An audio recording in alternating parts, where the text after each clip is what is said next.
बस, बहुत हुआ। अब और उपवास न हो तो अच्छा है। देश देश और द्वीप द्वीप के बड़े बड़े राजा और राजकुमार मेरा प्रण सुनकर इस स्वयंवर में आए हैं। मैं यह भी देख रहा हूं कि इस सभा में न केवल मानव बल्कि कई देव और दानव भी मनुष्य का रूप धर कर आए हैं। परंतु मुझे बड़े दुख से कहना पड़ता है कि अपने आप को परम पराक्रमी, रणधीर, शूरवीर कहलाने वाले इन सब लोगों की भीड़ में सच्चा वीर एक भी नहीं निकला।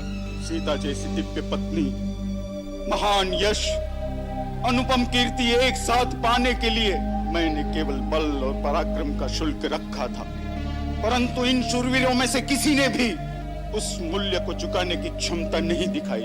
अरे शिव धनुष को झुकाने या चांद चढ़ाने की बात तो दूर, कोई उसे हिला भी नहीं सका।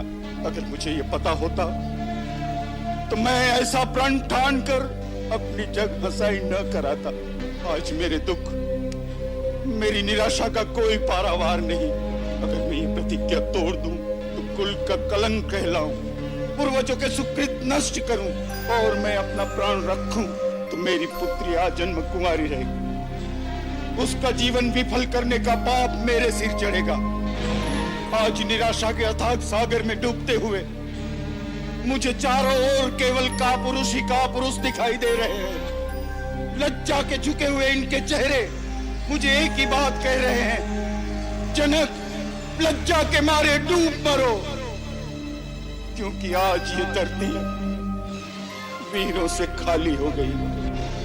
बस महाराज बस, इतनी लज्जाजनक और अनुचित बात कहने से पहले आपको यह याद नहीं आया कि इस सभा में सूर्यवंशी रघुकुल नंदन श्री राम भी बैठे हैं। महाराज जनक, जिस सभा में रघुवंशियों में से एक भी बैठा हो, उस सभा में इस तरह की बात करने का कोई साहस भी नहीं करता। और आप तो रघुकुल नंदन श्री राम के सामने वीरता की चुनौती दे रहे हैं। आप इसका परिणाम जानते हैं? मुझे मेरे भैया के चरणों की सौगंध, अगर मेरे गुरु मुझे आज्ञा दें तो ये पुराना जीर्ण धनुष क्या चीज है। मैं पूरे ब्रह्मांड को गेंद की तरह उछालकर इस तरह पटकूं कि इसके टुकड़े टुकड़े हो जाएं। लक्ष्मण, मुझे क्षमा कीजिए भैया, मुझसे आपका अपमान नहीं सहा गया। मुझे आज्ञा दीजिए मैं महाराज जनक के अपमानजनक शब्दों का समुचित उत्तर दे सकूं। शांत शांत हो वत्स, अपने आसन पर विराजो।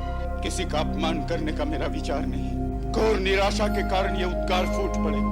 यदि किसी की अवहेलना हुई हो तो वो मुझे क्षमा करें।